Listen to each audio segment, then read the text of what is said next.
पहले law commission की report थी, चौहान साहब उसके चेयरमैन थे, मजलिस ने लिख कर दिया कि मुखालिफत करते हैं। हम यूसीसी की मुखालिफत इसलिए करते हैं क्योंकि भारत में प्लुरलिज्म और भारत का सेकुलरिज्म पूरे विश्व में एक अलग है। आज हम हमारे हिंदू भाइयों से भी अपील करना चाहेंगे कि 10 लाख हिंदू घराने ऐसे हाउस होल्ड हैं जो हिंदू अनडिवाइडेड फैमिली में उनको टैक्स रिबेट मिलता है।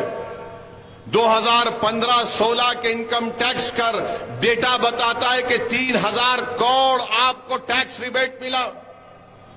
जो देश के प्रधानमंत्री आज यूसीसी की बात करते हैं, क्या हमारे हिंदू भाई हिंदू अनडिवाइडेड फैमिली के टैक्स रिबेट को छोड़ने तैयार हैं? उनको फैसला करना पड़ेगा। देश के प्रधानमंत्री बोलते हैं कि एक घर में 2 कानून कैसे होंगे।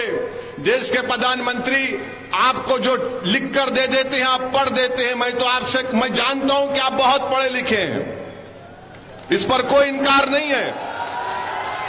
देश के प्रधानमंत्री के पास वो डिग्री है जो किसी नागरिक के पास नहीं है।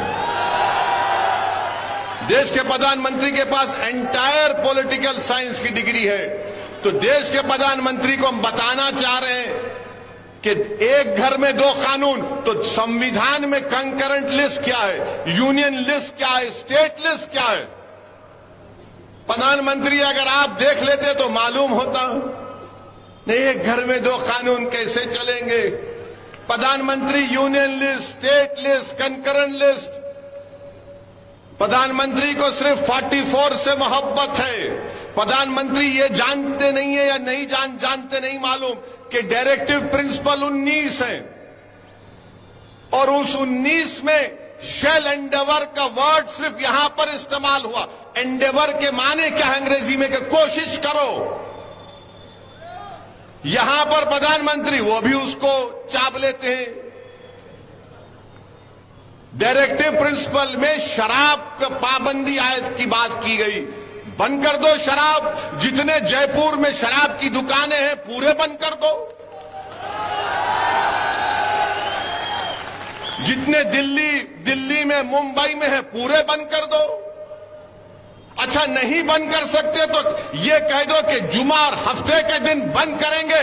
तो अगर जुमे और हफ्ते के दिन बंद करेंगे तो रोड पर लोग निकल कर आ जाएंगे कि हमको विड्रॉल सिम्टम्स हो रहे हैं, हमको कुत्ते की पेशाब पीने की आदत है, हम पीना चाह रहे हैं। वो डायरेक्टिव प्रिंसिपल की बात नहीं होती। डायरेक्टिव प्रिंसिपल में यह भी है संविधान में कि भारत की दौलत सब में बराबर बांटी जाए। मगर भारत की दौलत किसके पास है? भारत की दौलत किसके पास है बताता हूं आपको। माने भारत की दौलत के बारे में अगर आप देखेंगे तो आपको जानकर तकलीफ होगी कि हमारे देश की दौलत कितने लोगों के पास है। 50 लोग 55 लोगों के पास 60% भारत की दौलत है। प्रधानमंत्री तो आप तो गरीब परिवार से आए, आप तो चाय बेच कर आए ना, तो गरीबी का एहसास आपको है। मगर पूरी दौलत इनके पास है, मगर प्रधानमंत्री उस पर बात नहीं करेंगे। डायरेक्टिव प्रिंसिपल में यह भी है सिर्फ 44। भारत के प्रधानमंत्री को जानना चाहिए कि यह भारत है, यह भारत है।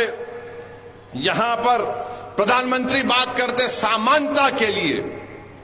प्रधानमंत्री, समानता, अनेकता अलग चीज है। ये देश मुख्तलिफ रंग का है, इसलिए नेहरू ने कहा था कि भारत क्या है? भारत एक रजाई की तरह है, नेहरू ने कहा था, जिसमें रंग बिरंग के कपड़े लगे हुए। ये भारत की खूबसूरती है। भारत के प्रधानमंत्री समानता की बात करते हैं। मेरे देश के प्रधानमंत्री को कोई समझाए जाकर के समानता और अनेकता अलग अलग चीज है।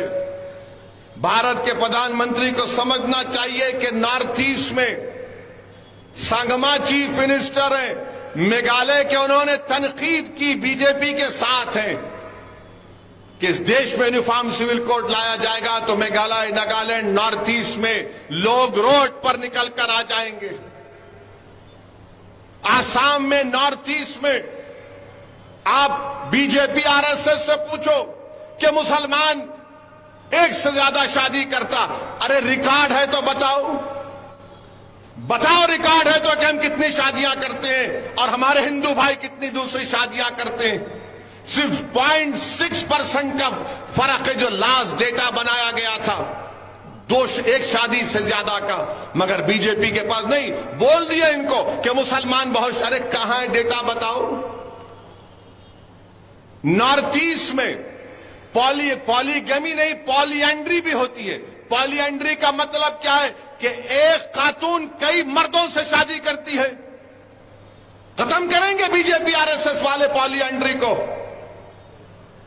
आर्टिकल 371 के अख्तियारात को खत्म करेंगे आप, उस पर कोई बात नहीं करते। भारत के प्रधानमंत्री को जानना चाहिए कि अंग्रेजी का जो वर्ड है, देश अब तक मजबूत रहा क्यों? यूनिटी एंड डाइवर्सिटी के नाम पर। मगर नरेंद्र मोदी देश को 2 मिनट नूडल की तरह चलाना चाहते हैं। 2 मिनट में नूडल बनता ना, खोलो डालो गरम पाक खा लो। देश के प्रधानमंत्री, ये भारत है, 133 करोड़ का देश है, इसको 2 मिनट नूडल की तरह नहीं चला सकते आप। और फिर आप जानते हैं कि ये महाद्वीप है, भारत नहीं है, महाद्वीप है ये। यहां पर आप यूसीसी की बात करते हैं।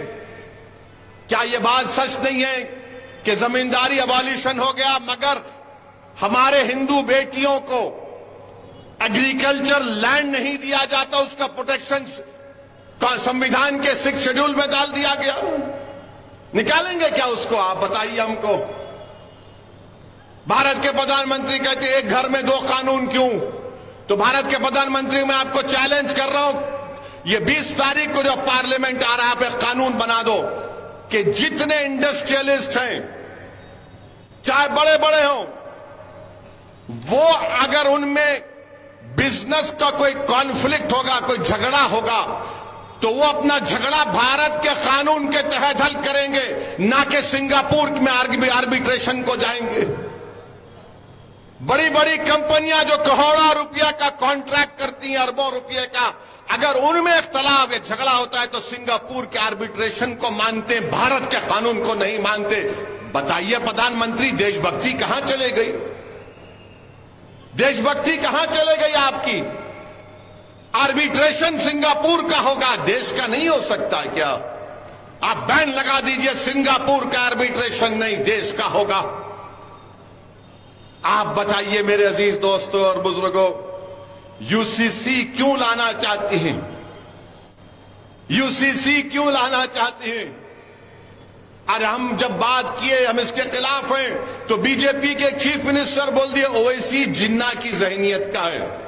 मैं उस शख्स को कहना चाह रहा हूं कि तुम में इतनी इंटेलेक्चुअल कैपेसिटी नहीं है, तुम मेरे दिमाग का मुकाबला नहीं कर पाओगे। तुमको बचपने से सिर्फ 3 चीजें डाली गई। क्या डाली गई? दाढ़ी वाला दिखा जिना, या मुगल, या हिजाब, बस। चौथा तुमको आता ही नहीं है। अरे दुनिया को खुलकर देखो, ये तुम्हारे दिमागों पर जो निकाब है ना, निकालो नफरत का।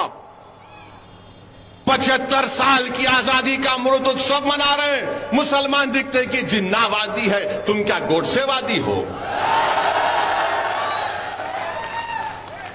हम पूछ रहे हैं, सवालात उठा रहे हैं। यूनिफॉर्म सिविल की एक्सा सिविल कोड की बात करती है। आप बताइए क्या एक डायरेक्टिव प्रिंसिपल आर्टिकल 25 और आर्टिकल 29 का फंडामेंटल राइट छीन सकता? नहीं छीन सकता। Right to culture unfettered fundamental right है मेरे लिए। यकीनन मैं मुसलमान हूं और भारत का नागरिक हूं। जिस तरह